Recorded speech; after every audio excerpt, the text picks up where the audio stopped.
शिव पुराण कहती है, भगवान शंकर का पावन चरित्र कहता है, शंकर भगवान की कथा कहती है कि मकान को अगर साफ ना किया जाए, मकान को अगर क्लीन ना किया जाए तो उस मकान में धूल चढ़ जाती है, और फिर धूल चढ़ गई तो उस कमरे में कोई जाना पसंद नहीं करता। उसी तरह मकान को साफ करना, उसका तरीका आप लोगों को मालूम है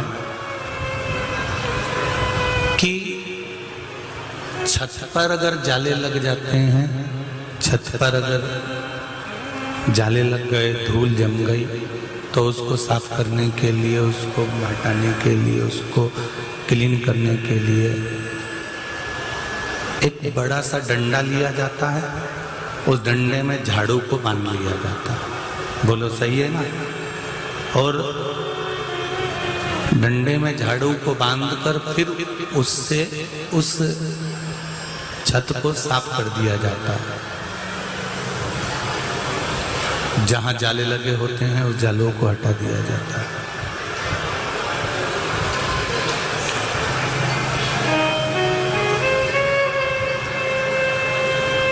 फर्श पर धूल जम जाती है तो झाड़ू से, पोछे से साफ कर दिया जाता है। आजकल तो पोछा भी नई नई डिजाइन का आ गया, ऐसा डब्बा जैसा आता है, उसमें यूं डाल दो, वो घूम जाता है।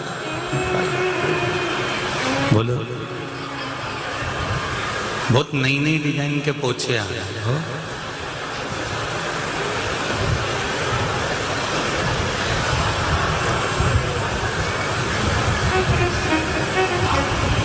और डब्बे में डालो, निचोड़ने की भी जरूरत नहीं पड़ती, अपने आप निचोड़ भी जाता। बट डब्बा में डालते से ही निचोड़ भी गया, गीला भी हो गया और फिर भी गया। ठीक है? तो बहुत तरह के पोछे।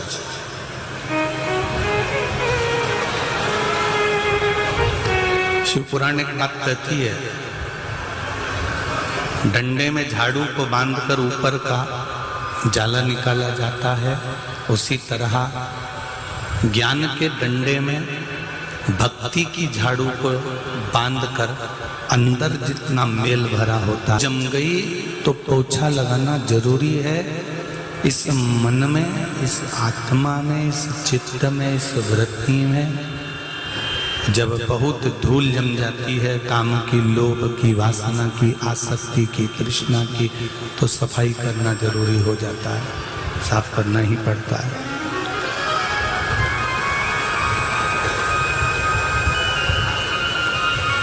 एक कीर्तन की लाइन आप लोग हमेशा गाया करते हैं, बड़ी सुंदर, कि थोड़ा सा फिनाइल वगैरह डालकर फिर साफ करा जाता है। पुरानी पुरानी माताएं तो 2 बूंद घासलेट का तेल डाल देती थी और साफ।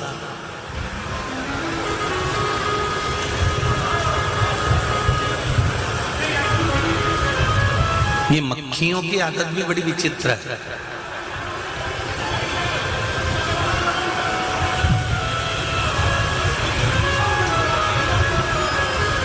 यदि शरीर पर कहीं घाव हो गया, थोड़ा सा फोड़ा हो गया, कट लग गया, घाव हो गया, तो ये मक्खी कहीं पे भी घूमती घूमती घूमती घूमती उस घाव पर जाकर बैठी जाती है।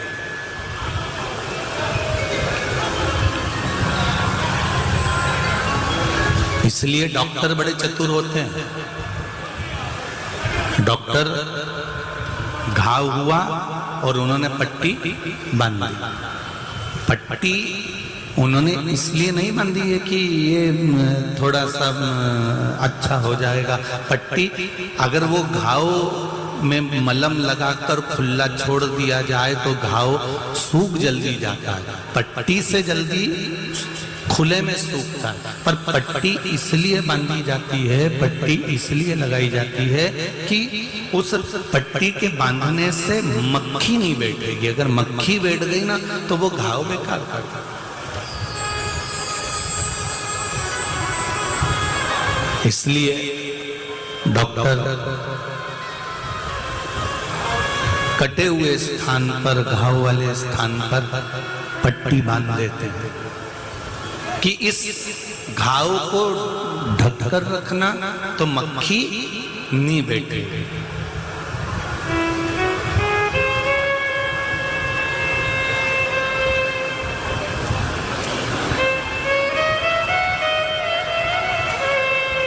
ये घाव खुला देखेगी मक्खी तो बैठेगी, और अगर घाव ढका रहा तो मक्खी नहीं बैठेगी। डॉक्टर उस पर पट्टी डाल देते हैं, पट्टी लगा देते हैं, उस पर एक कॉटन लगा देते हैं, कपड़ा बांध देते हैं कि इस पे मक्खी ना बैठे। अब डॉक्टरों से हमको सीखना चाहिए कि जरा सा अंग खुला रह गया तो मक्खी इसको बैठने लगती है, मक्खी इस पर झूमने लगती है। उसी तरह हमारी शिव महापुराण की कथा कहती है, सनातन धर्म में जन्म लेने के बाद मेरा माता और बहनों से निवेदन है, इस शरीर को भी एक पट्टी से ढक कर रखना प्रारंभ करो, क्योंकि मक्खियां बहुत भिनक रही।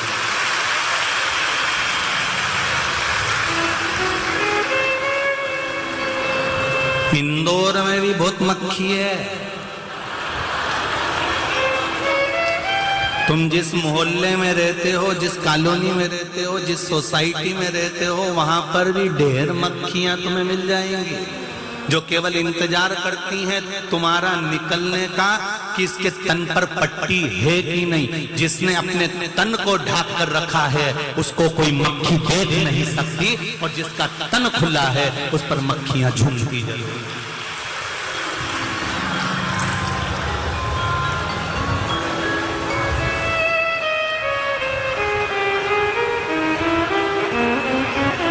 इतनी समझदारी तो सब में होना चाहिए कि भाई डॉक्टर जहाँ पर घाव हो जाता है वहाँ पट्टी बांध देता है, डॉक्टर जहाँ पर घाव हो जाता है वहाँ पट्टी पूर्ण तरह से बांध देता है।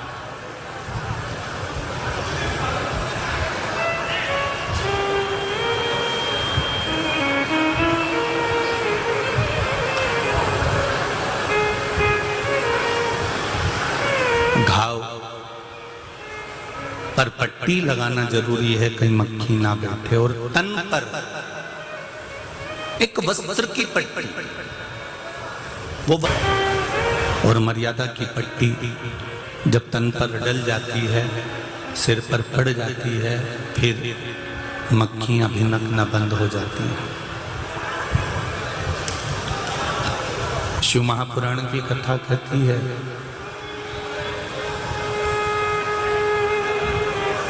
माता पार्वती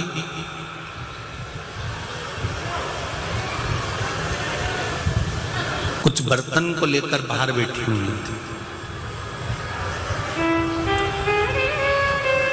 और उन बर्तन को, उन बासन को माता पार्वती जी साफ कर रही थी, क्लीन कर रही थी।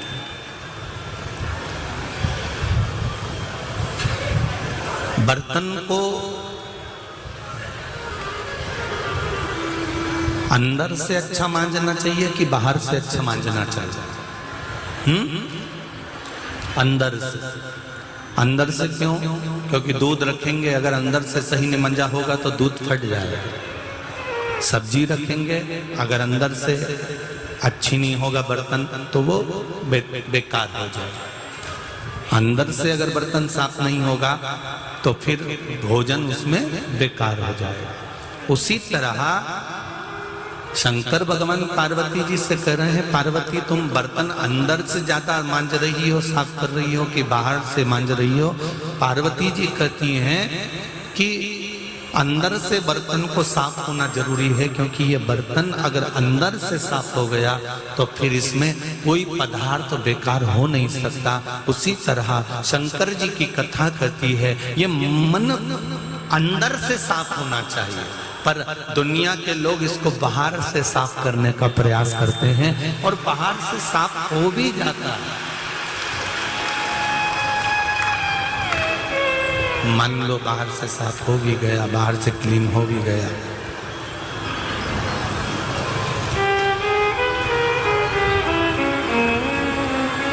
इसको बाहर से साफ कर भी लिया, आप यदि सुनने के लिए बैठे हो तो एक बात का अंदाजा रखना, जैसे शेरनी के दूध को स्वर्ण के पात्र में रखा जाता है,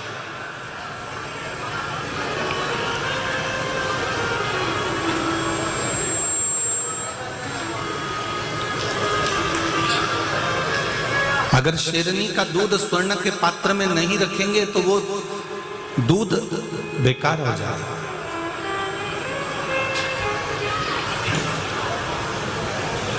शेरनी के दूध को रखने के लिए तांबा, पीतल, स्टील, एल्युमिनियम, कांसा, ये बर्तन, इसलिए स्वर्ण का पात्र चाहिए। शिव महापुराण की कथा, शंकर भगवान की चर्चा, शंकर भगवान की पूजा, शंकर भगवान का स्मरण, शंकर भगवान की भक्ति, शंकर भगवान का गुणगान, शंकर भगवान की कथा, हर एक व्यक्ति इसको पचा नहीं सकता, इसको स्वर्ण पात्र जैसा मन चाहिए।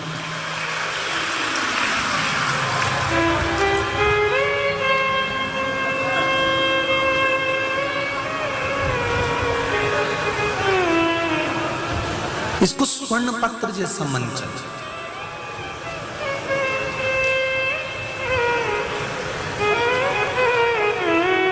अरे तांबा का ठीकरा, पीतल का ठीकरा, एल्युमिनियम का बर्तन, लोहे का बर्तन, कांसे का बर्तन, ये इन बर्तनों में शेरनी का दूध नहीं रख सकते। शिव महापुराण की कथा हर कोई मन में रख नहीं सकता। जितने लोग आस्था चैनल पर सुन रहे हैं, फेसबुक यूट्यूब पर सुन रहे हैं, और जितने लोग इस राजेंद्र नगर के पावन पंडाल में 5-5 पंडाल को भरकर अपने घरों की छत पर, गाड़ियों पर चढ़कर, डूम के बाहर, पंडाल के बाहर, जहां जहां बैठकर कथा सुन रहे हो, तुम साधारण नहीं हो, तुम शेरनी के दूध को रखने वाला स्वर्ण का पात्र हो, जिसके अंतर्गत शिव महापुराण की कथा संजोई गई। जिसका दिल, जिसका मन, जिसका चित्त, जिसकी वृत्ति स्वर्ण पात्र की नहीं है, वो शिव पुराण को रख ही नहीं सकता। वो दिन भर तांबे के बर्तन में स्वर्ण पात्र, तांबे के बर्तन में, पीतल के बर्तन में, एल्युमिनियम के बर्तन में, कांसे के बर्तन में, लोहे के बर्तन में, जैसे ही शेरनी के दूध को रखते हैं वो दूध फट जाता है, वो दूध बेकार हो जाता है। जो शंकर भगवान की कथा ग्रहण कर रहा है, शिव की कथा को सुन रहा है, वो शेरनी के दूध को रखने का पात्र के समान, स्वर्ण पात्र जैसा उसका मन है, इसलिए वो कथा को संजो कर अपने भीतर रख रहा है। अगर साधारण व्यक्ति हो तो इसको सहजता में ले ही नहीं सकता।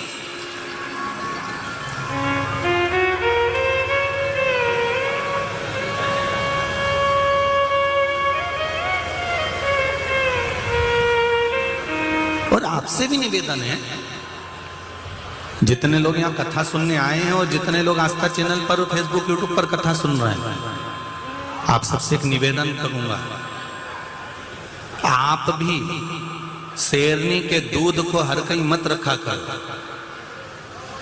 तुम कथा सुन लो, तुमने अपने मन को सोने का पात्र बना लिया, उसमें शिव महापुराण की कथा को रख लिया। तुम कई लोगों को समझाने का प्रयास करते हो, तुम कई लोगों को कहने का प्रयास करते हो कि तू, मैंने सुना है तू ऐसा कर ले, वो हंसेगा, वो ठिठोली करेगा, क्योंकि वो सोने का पात्र नहीं है, वो तांबा, पीतल, लोहे की कड़ैया है।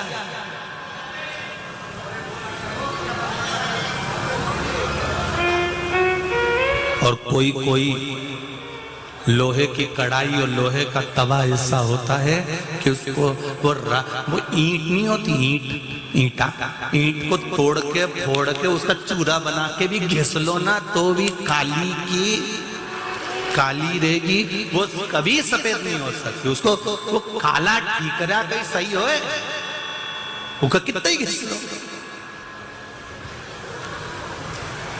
ऐसे संसार में ना जाने कितने काले ठीकरे और पड़े हैं, इनको समझा समझा के रह जाओ। नहीं रे भैया, हमने सुना है शंकर जी को जल चढ़ाने का फल क्या होता है, शिव जी को बेलपत्र चढ़ाने का फल क्या होता है, शंकर का स्मरण करने का फल क्या होता है, शंकर भगवान का गुणगान करने का फल क्या होता है, शंकर भगवान की शिवरात्रि पर पूजन करने का फल क्या होता है, शंकर भगवान को सोमवार की अष्टमी के दिन मूंग चढ़ाने का फल क्या होता है, शंकर भगवान को एक उड़द का दाना भी समर्पित करने का फल क्या होता है, भगवान शंकर को काली तिल चढ़ाने का फल क्या होता है। कभी मौका मिले मैं आप सबसे निवेदन करूंगा, आप मेरे स्नेह आनंद में मेरी बहनों मेरे भाई लोग बैठे हुए हैं, कभी जिंदगी में अगर मौका मिल जाए तो शिव महापुराण की कोटि रुद्र संहिता का केवल 5 या 7 अध्याय पढ़कर देख लेना, उसमें आपको जो मिलेगा वो पूरी शिव महापुराण में कहीं प्राप्त नहीं होगा कि किस चीज को चढ़ाने से क्या फल मिलता है।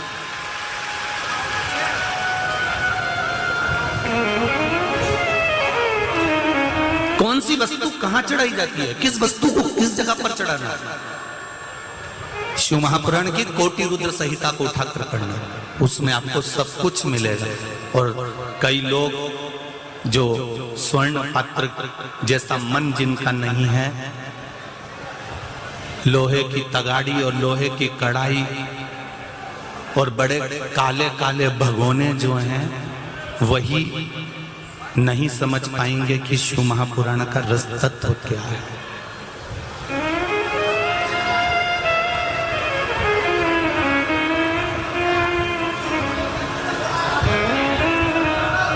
शिव महापुराण का रस तत्व क्या है वो नहीं जानता है।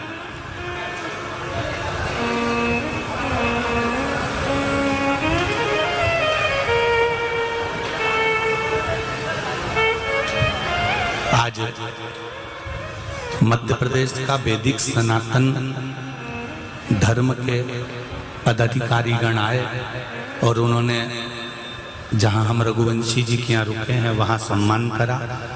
खजराना गणेश मंदिर के पुजारी जी भी वहां पधारे, उनने सम्मान करा। उनके मुख से एक शब्द बड़ा सुंदर निकला कि मिश्रा जी, वैदिक सनातन धर्म जो धीरे धीरे धीरे धीरे लोगों ने उसको दबा दिया था, शिव महापुराण के कारण वापस उछल कर सामने आ गया। उसके लिए धन्यवाद। और यहाँ ब्राह्मणों की टीम बैठी है, मैं उनको नमन करता हूँ, उनके विचारों को, ऐसे विद्वत जनों को नमन करता हूँ जो जानते हैं कि हमारा वैदिक सनातन